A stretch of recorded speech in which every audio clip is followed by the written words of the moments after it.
Hello दोस्तों, GS classes में आप सबका स्वागत है।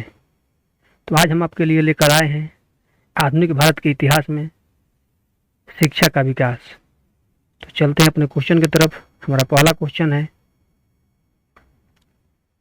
क्वेश्चन है निम्नलिखित में से किसे पेरिस की रॉयल एशियाटिक सोसाइटी की सदस्यता प्रदान की गई थी। आपको बताना है कि पेरिस की रॉयल एशियाटिक सोसाइटी की जब सदस्यता प्रदान की गई थी वो हमारे भारत के कौन से व्यक्ति थे। हमारा ऑप्शन है दादा भाई नौरोजी, माइकल मधुसूदन दत्त, राजा राम मोहन राय, विवेकानंद। तो हमारा आंसर होगा मधुसूदन दत्त। हमारा right answer option number B. The Asiatic Society की स्थापना, जो एशियाटिक सोसाइटी इसकी स्थापना कब हुई थी 1822 में। 1822 में इसकी स्थापना हुई थी। तो हमारा राइट आंसर क्या होगा, तो माइकल मधुसूदन दत्त।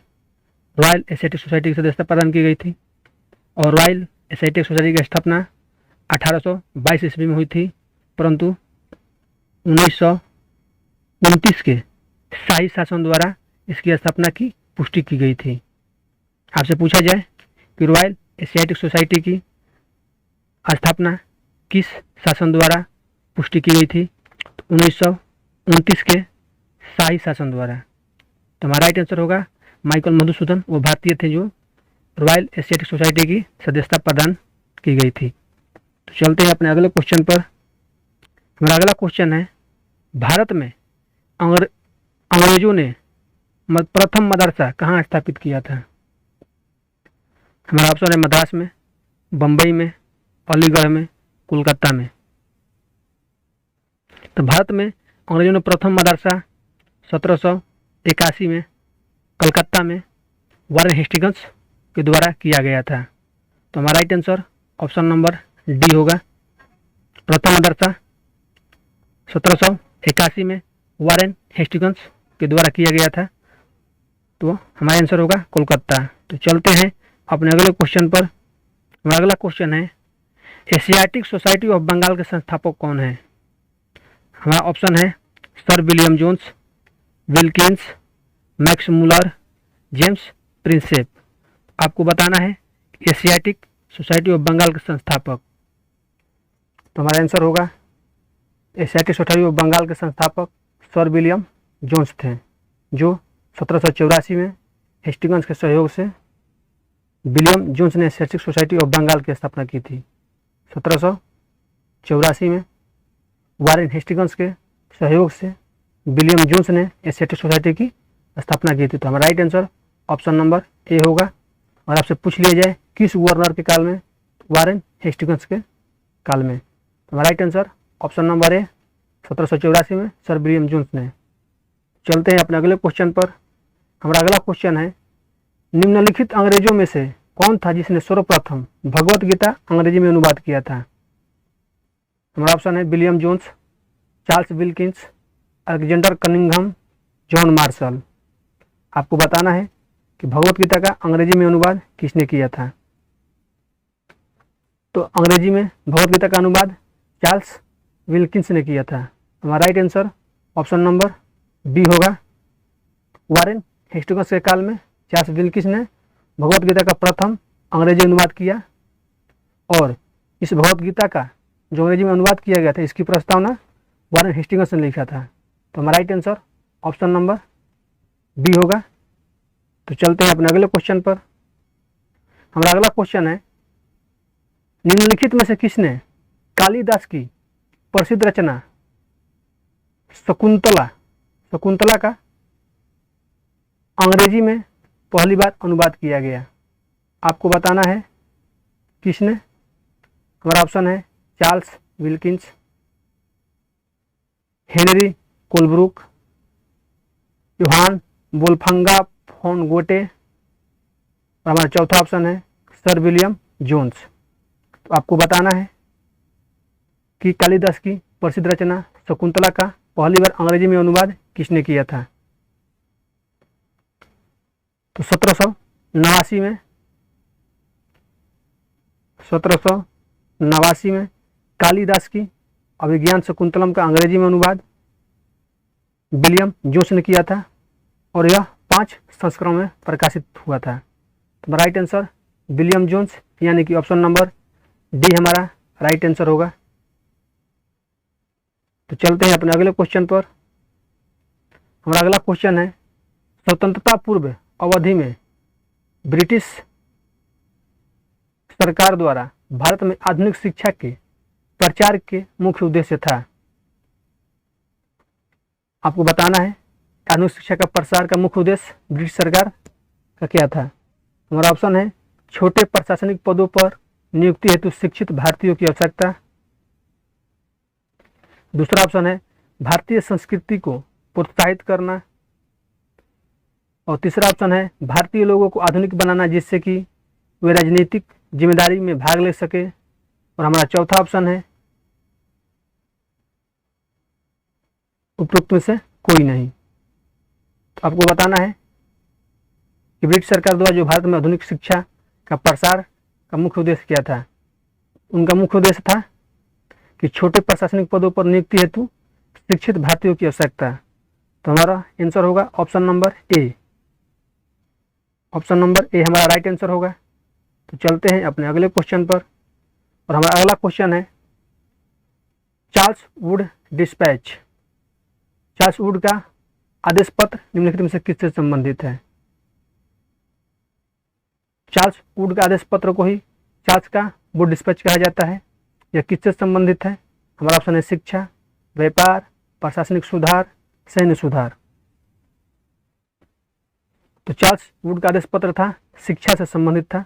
तो हमारा right answer option number A होगा। ऑप्शन नंबर ए हमारा राइट आंसर होगा।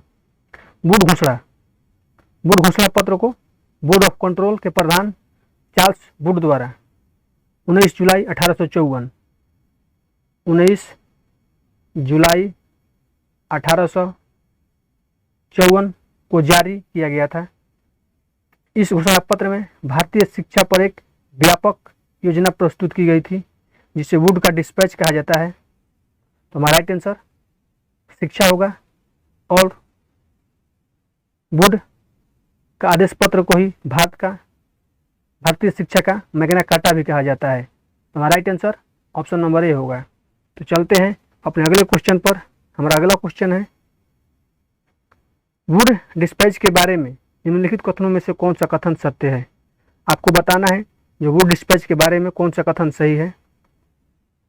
हमारा ऑप्शन है सहायता अनुदान व्यवस्था शुरू की गई, विश्वविद्यालयों की स्थापना की सिफारिश की गई, शिक्षा के सभी स्तरों पर शिक्षण माध्यम के रूप में अंग्रेजी की सिफारिश की गई। आपको इसका कूट में सही उत्तर चुनना है।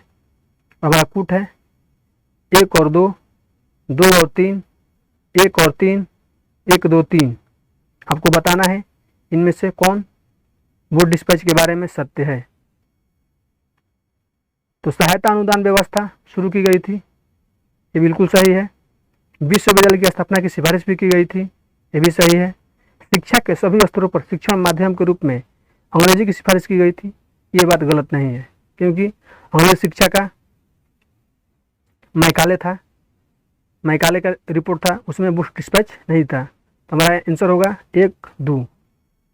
हमारा ऑप्शन नंबर ए सही होगा, 1 और 2 यानी ऑप्शन नंबर ए हमारा राइट आंसर होगा। तो चलते हैं अपने अगले क्वेश्चन पर। हमारा अगला क्वेश्चन है ब्रिटिश सरकार के किस अधिनियम ने पहली बार भारत में शिक्षा के लिए 1 लाख रुपए दिए थे। आपको बताना है। हमारा ऑप्शन है वुड का डिस्पैच 1854, चार्टर अधिनियम 1813, चार्टर अधिनियम 1853, भारतीय परिषद अधिनियम 1892। तो आपको बताना है कि सबसे पहले पहली बार शिक्षा के लिए 1 लाख रुपए दिए गए थे। तो हमारा आंसर होगा चार्टर अधिनियम 1813 में शिक्षा के लिए 1 लाख रुपए अनिवार्य कर दिया गया था। तो हमारा right answer option number B होगा। तो चलते हैं अपने अगले क्वेश्चन पर। हमारा अगला क्वेश्चन है सैडलर आयोग संबंधित था आपको बताना है शेड्यूलर आयोग किससे संबंधित था। हमारा ऑप्शन है न्यायपालिका से, राजस्व प्रशासन से, शिक्षा से, पुलिस प्रशासन से। शेड्यूलर आयोग शिक्षा से संबंधित था, तो हमारा right answer option number C होगा। शेड्यूलर आयोग माध्यमिक शिक्षा का सुधार था, माध्यमिक शिक्षा का सुधार था, लेकिन ऑप्शन में शिक्षा है, तो हमारा right answer option number C हो जाएगा। चलते हैं अपने अगले क्वेश्चन पर। हमारा अगला क्वेश्चन है नेशनल काउंसिल ऑफ एजुकेशन की स्थापना कब हुई। हमारा ऑप्शन है 15 अगस्त 1903, 15 अगस्त 1904, 15 अगस्त 1905, 15 अगस्त 1906। आपको बताना है नेशनल काउंसिल ऑफ एजुकेशन की स्थापना कब हुई थी। नेशनल काउंसिल ऑफ एजुकेशन की स्थापना गुरुदास बनर्जी के द्वारा 15 अगस्त 1906 को किया गया था। तो हमारा राइट आंसर होगा ऑप्शन नंबर डी, 15 अगस्त 1906 को राष्ट्रीय शिक्षा परिषद की स्थापना हुई थी। ऑप्शन नंबर डी हमारा राइट आंसर होगा। नेशनल काउंसिल ऑफ एजुकेशन, इसको हिंदी में राष्ट्रीय शिक्षा परिषद कहा जाता है, जिसकी स्थापना 15 अगस्त 1906 को गुरुदास बनर्जी के द्वारा किया गया था। आपसे पूछा जाएगा कि नेशनल काउंसिल ऑफ एजुकेशन की स्थापना किसने किया था या किसकी सहायता से किया गया था, तो हमारा आंसर होगा गुरुदास बनर्जी। तो चलते हैं अपने अगले क्वेश्चन पर। हमारा अगला क्वेश्चन है हंटर कमीशन की रिपोर्ट में विकास पर विशेष जोर दिया गया था। हमारा ऑप्शन है बालिकाओं की शिक्षा को, उच्च शिक्षा को, प्राथमिक शिक्षा को, तकनीक शिक्षा को। तो इसका आंसर जानने से पहले आप हमारे चैनल पर पहली बार आए हैं, आप हमारे चैनल को सब्सक्राइब करें, शेयर करें, लाइक करें और कमेंट में अपना स्कोर जरूर बताएं। तो हंटर कमीशन की रिपोर्ट के विकास पर विशेष जोर दिया गया था। आपको बताना है प्राथमिक शिक्षा को, हंटर कमीशन का उद्देश्य था प्राथमिक शिक्षा। ऑप्शन नंबर सी। 1882 में डब्ल्यू हंटर की अध्यक्षता में एक आयोग नियुक्त किया गया। इस आयोग की रिपोर्ट में प्राथमिक शिक्षा के सुधार और विकास पर विशेष जोर दिया गया था। तो हमारा right answer option number C होगा। 1882 में डब्ल्यू हंटर की अध्यक्षता में, और इस कमीशन का उद्देश्य था प्राथमिक शिक्षा और विकास। तो चलते हैं अपने अगले क्वेश्चन पर। हमारा अगला क्वेश्चन है भारत की शैक्षिक नीति में फिल्ट्रेशन थ्योरी के प्रतिपादक कौन थे। हमारा ऑप्शन है चार्ल्स वुड, मैकाले, जे स्मिल, कर्नवालिस। तो भारत में औपचारिक काल में अधोमुखी निस्यंदन सिद्धांत यानी कि the theory of downward filtration शिक्षा के क्षेत्र से संबंधित था। इसके प्रतिपादक मैकाले थे। मैकाले का कहना था कि सीमित साधनों से समस्त जनता को शिक्षित करना असंभव है, इसीलिए यह शिक्षा धीरे धीरे फैला पूरे भारतवर्ष में। तो फिल्ट्रेशन थ्योरी के प्रतिपादक कौन थे, तो मैकाले थे। तो हमारा right answer option number B होगा। फिल्ट्रेशन थ्योरी का मतलब था पहले बड़े लोगों को शिक्षा दी जाए, बड़े लोगों के माध्यम से छोटे लोगों को शिक्षा मिल सके, इसी को फिल्ट्रेशन थ्योरी कहा जाता है। तो हमारा right answer option number B, यह सिद्धांत मैकाले का था। और मैकाले का कहना था कि भारत में शिक्षा को समस्त जनता के पास शिक्षित करना असंभव है। तो हमारा राइट आंसर बी होगा। चलते हैं अपने अगले क्वेश्चन पर। हमारा अगला क्वेश्चन है लॉर्ड मैकाले संबंधित है। आपको बताना है कि लॉर्ड मैकाले संबंधित है सेना के सुधार से, सती प्रथा की समाप्ति से, अंग्रेजी शिक्षा से, अस्थायी बंदोबस्त से।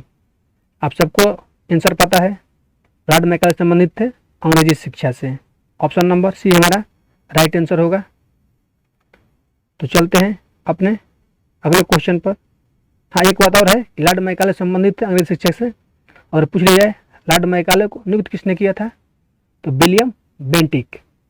हमारा राइट आंसर विलियम बेंटिक होगा। विलियम बेंटिक के ही शासन में लॉर्ड मैकाले ने अंग्रेजी शिक्षा का विचार रखा था। तो चलते हैं अपने अगले क्वेश्चन पर।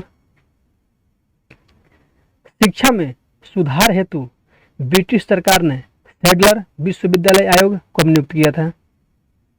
हमारा ऑप्शन है 1919, 1917, 1921, 1896।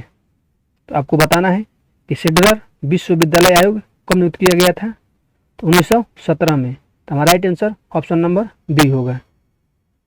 तो चलते हैं अपने अगले क्वेश्चन पर। हमारा अगला क्वेश्चन है, भारत में आधुनिक शिक्षा प्रणाली की नींव किससे पड़ी? आपको बताना है जो भारत में आधुनिक शिक्षा प्रणाली थी उसकी नींव किससे पड़ी थी? हमारा ऑप्शन है 1813 के चार्टर अधिनियम से, 1835 के मैकाले के स्मरण पत्र से, 1882 का हंटर आयोग से, 1854 का वुड का डिस्पैच। जो चारों है ये चारों शिक्षा से ही संबंधित, चारों आयोग जो है वो शिक्षा से ही संबंधित है। तो आपको बताना है आधुनिक शिक्षा प्रणाली की नींव किससे पड़ी थी? आधुनिक शिक्षा की प्रणाली की नींव जो थी वो 1835 के मैकाले के स्मरण पत्र से नींव पड़ी थी। तो हमारा right answer option number B होगा। तो चलते हैं अपने अगले क्वेश्चन पर। हमारा अगला क्वेश्चन है, किसके शासनकाल में भारत में अंग्रेजी शिक्षा आरंभ की गई थी? तो हमारा ऑप्शन है Lord William Cavendish Bentinck, Lord Hardinge, Lord Minto, Lord Dalhousie. तो भारत में अंग्रेजी शिक्षा की आरंभ की गई थी विलियम बेंटिंग के शासनकाल में। तो हमारा right answer option number A होगा। तो चलते हैं अपने अगले क्वेश्चन पर। हमारा अगला क्वेश्चन है, भारत में प्रथम 3 विश्वविद्यालय कलकत्ता, मद्रास, बम्बई की स्थापना किस वर्ष हुई? हमारा ऑप्शन है 1857, 1881, 1885, 1905। तो आपको बताना है कि भारत में जो 3 विश्वविद्यालय थी उनकी स्थापना कब हुई थी? तो भारतीय शिक्षा का मैग्ना कार्टा कहे जाने वाले 1854 के चार्ल्स वुड का डिस्पैच को आधार मानकर लंदन विश्वविद्यालय के तर्ज पर ब्रिटिश भारत में 3 विश्वविद्यालय कलकत्ता, मदरसा और बम्बई की स्थापना की गई थी। कब? 1857 ईस्वी में। तो हमारा राइट आंसर होगा ऑप्शन नंबर ए 1857। 1857 में कलकत्ता, मद्रास, बम्बई में प्रथम विश्वविद्यालय की स्थापना की गई थी। हमारा right answer option number A होगा। तो चलते हैं अपने अगले क्वेश्चन पर। हमारा अगला क्वेश्चन है, निम्नलिखित कॉलेजों में से सर्वप्रथम किसकी स्थापना हुई थी? आपको बताना है जो ऑप्शन में 4 कॉलेज दिया गया है उनमें से आपको बताना है किसकी स्थापना पहले हुई थी। हमारा ऑप्शन है Hindu college Kolkata, Delhi college, Mayo college, Muslim Anglo Oriental college. आपको बताना है इनमें से सबसे पहले किस कॉलेज का स्थापना हुआ था।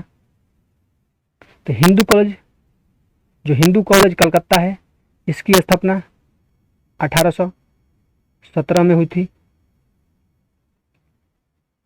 और जो दिल्ली कॉलेज है, दिल्ली कॉलेज की स्थापना 1824 में हुई थी। और मेयो कॉलेज की स्थापना 1875 में हुई थी। और मुस्लिम एंग्लो ओरिएंटल कॉलेज की स्थापना 1875 में हुई थी। तो हमारा राइट आंसर होगा ये 1817 में हिंदू कॉलेज पहले हुआ था। हिंदू कॉलेज कलकत्ता जो था वो सर्वप्रथम इसकी स्थापना हुई थी। और आपसे पूछा जाए कि हिंदू कॉलेज कलकत्ता की स्थापना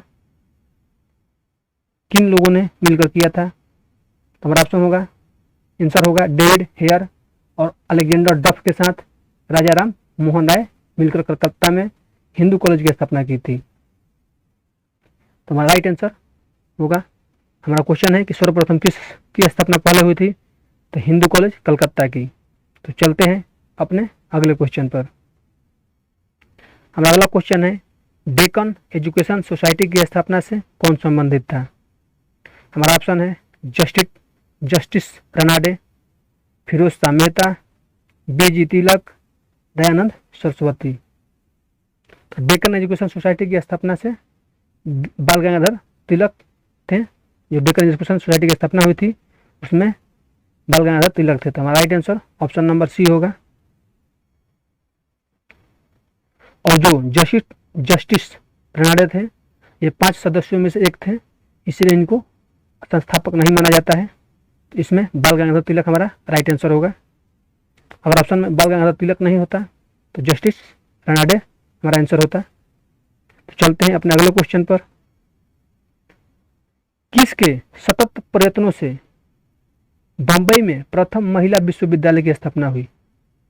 आपको बताना है कि बंबई में प्रथम महिला विश्वविद्यालय की स्थापना हुई थी किसके प्रयत्न से। हमारा ऑप्शन है दयाराम गिंडूमल, डी के कर्वे, रामाबाई, महादेव गोविंद रनाडे।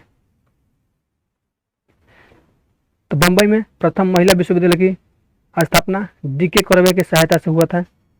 इनके ही प्रयत्न से हुआ था। कब? 1916 में। चलते हैं अपने अगले क्वेश्चन पर।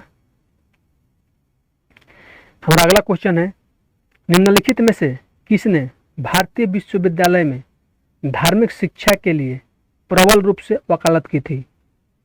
हमारा ऑप्शन है बाल गंगाधर तिलक, स्वामी विवेकानंद, महात्मा गांधी, मदन मोहन मालवीय। तो आपको बताना है कि किसने भारतीय विश्वविद्यालय में धार्मिक शिक्षा के लिए प्रबल रूप से वकालत किया था। तो आपको बताना है, हमारा ऑप्शन आपके सामने है। तो इनमें से मदन मोहन मालवीय ने धार्मिक शिक्षाओं के लिए प्रबल रूप से वकालत की थी। तो हमारा right answer option number D होगा। तो चलते हैं अपने अगले क्वेश्चन पर। उससे पहले आप हमारे चैनल पर पहली बार आए हैं तो हमारे चैनल को सब्सक्राइब करें, शेयर करें, लाइक करें और कमेंट में अपना स्कोर जरूर बताएं। तो हमारा चलते हैं अपने अगले क्वेश्चन पर। हमारा अगला क्वेश्चन है भारत में औपनिवेशिक शासन के दौरान शैक्षणिक संस्थाओं के संदर्भ में निम्नलिखित जुमलों पर विचार कीजिए। आपको बताना है, एक तरफ संस्था दिया है और एक तरफ संस्थापक का नाम दिया है। तो आपको बताना है इनमें से कौन सा सही है। बनारस का Sanskrit college William Jones, Calcutta Madrasa Warren Hastings, Fort William college Arthur ब्लेजली। इनमें से कौन सा सही सुमिलित है आपको बताना है। पहले जान लेते हैं। बनारस का संस्कृत कॉलेज की स्थापना जोनाथन डंकन 1791 में किए थे। कलकत्ता मदरसा वारेन हेस्टिंग्स 1781 में किए थे। 1781 में किए थे। और फोर्ट विलियम कॉलेज आर्थर ब्लेजली नहीं किए थे। यहाँ पर अगर आपको फुल फॉर्म ब्लेजली का पूरा नाम याद है तो आप इसको टिक कर सकते हैं, लेकिन आपको अगर ब्लेजली का फुल नेम नहीं याद है तो आप यहाँ पर गलती कर सकते हैं। तो आर्थर ब्लेजली नहीं था, लॉर्ड रिचर्ड कोले ब्लेजली था। तो ब्लेजली का पूरा नाम लॉर्ड रिचर्ड कोले ब्लेजली था, जो 1800 ईस्वी में फोर्ट विलियम कॉलेज की स्थापना किया था। इसमें हमारे ऑप्शन में आर्थर ब्लेजली दिया है जो कि गलत है। तो इसमें हमारा केवल 2 सही है। तो हमारा आंसर होगा ऑप्शन नंबर बी, केवल 2। हमारा right answer option number B होगा राइट आंसर, क्योंकि बनारस का संस्कृत कॉलेज जो था ये जोनाथन डंकन 1791 में किए थे। कलकत्ता मदरसा वारेन हेस्टिंग्स बिल्कुल सही है, जो 1781 में किया था। और फोर्ट विलियम कॉलेज की स्थापना लॉर्ड रिचर्ड कोले ब्लेजली ने 1800 में किया था। उसमें आर्थर ब्लेजली नहीं था, उसमें कोले ब्लेजली था। तो हमारा right answer option number B. तो चलते हैं अपने अगले क्वेश्चन पर। हमारा अगला क्वेश्चन है डेविड हेयर और अलेक्जेंडर डफ के साथ मिलकर निम्नलिखित में से किसने कलकत्ता में हिंदू कॉलेज की स्थापना किया था। ये क्वेश्चन पीछे ही डिस्कस हो चुका है, लेकिन वो क्वेश्चन कुछ और था, यहाँ पे क्वेश्चन कुछ और है। हमारा ऑप्शन है Henry Louis Vivian ड्रेजियो, Ishwar Chandra Vidyasagar, Keshav Chandra Sen, Rajaram Mohan Roy. तो वहाँ पर क्वेश्चन था जो कलकत्ता का हिंदू कॉलेज था उसकी स्थापना किसने किया था, वो क्वेश्चन था वहाँ पे। अब मैंने बताया था कि डेविड हेयर और अलेक्जेंडर डफ के साथ राजा राम मोहन राय ने मिलकर कलकत्ता में हिंदू कॉलेज की स्थापना की थी। तो हमारा right answer option number D होगा। तो चलते हैं अपने अगले क्वेश्चन पर। हमारा अगला क्वेश्चन है बनारस हिंदू विश्वविद्यालय का शिलान्यास निम्न में से किसने किया था? आपको बताना है कि जो बनारस में हिंदू विश्वविद्यालय का शिलान्यास किसने किया था। हमारा ऑप्शन है Madan Mohan Malviya, Maharaja Vibhuti Narayan Singh, Lord Hardinge, Annie Besant. आपको बताना है कि बनारस हिंदू विश्वविद्यालय का उद्घाटन किसने किया था, न कि स्थापना। तो इसकी उद्घाटन 4 फरवरी 1916 को, 4 फरवरी 1916 को बसंत पंचमी के दिन, बसंत पंचमी के दिन लॉर्ड हार्डिंग के द्वारा किया गया था। तो right answer option number C होगा। तो चलते हैं अपने अगले क्वेश्चन पर। हमारा अगला क्वेश्चन है, निम्नलिखित में से किसे सर्वप्रथम केंद्रीय विश्वविद्यालय घोषित किया गया था? आपको बताना है कि सबसे पहले केंद्रीय विश्वविद्यालय का दर्जा किसे दिया गया था। हमारा ऑप्शन है अलीगढ़ मुस्लिम विश्वविद्यालय अलीगढ़, डॉक्टर भीमराव अंबेडकर विश्वविद्यालय लखनऊ, बनारस हिंदू विश्वविद्यालय वाराणसी, इलाहाबाद विश्वविद्यालय। तो बनारस हिंदू विश्वविद्यालय बनारसी को सर्वप्रथम केंद्रीय विश्वविद्यालय का दर्जा दिया गया था। इसकी स्थापना का श्रेय 1916 में मदन मोहन मालवीय को जाता है। तो हमारा right answer option number C होगा। और पीछे यही क्वेश्चन आया था कि इसका शिलान्यास यानी कि उद्घाटन किसने किया था, तो लॉर्ड हार्डिंग ने। तो चलते हैं अपने अगले क्वेश्चन पर। आज का क्वेश्चन हमारा यही समाप्त हुआ। आज के लिए इतना ही। आप हमारे चैनल को सब्सक्राइब करें और शेयर जरूर करें ताकि दूसरों के पास भी हमारा वीडियो पहुंच सके। आज के लिए इतना ही। थैंक्स।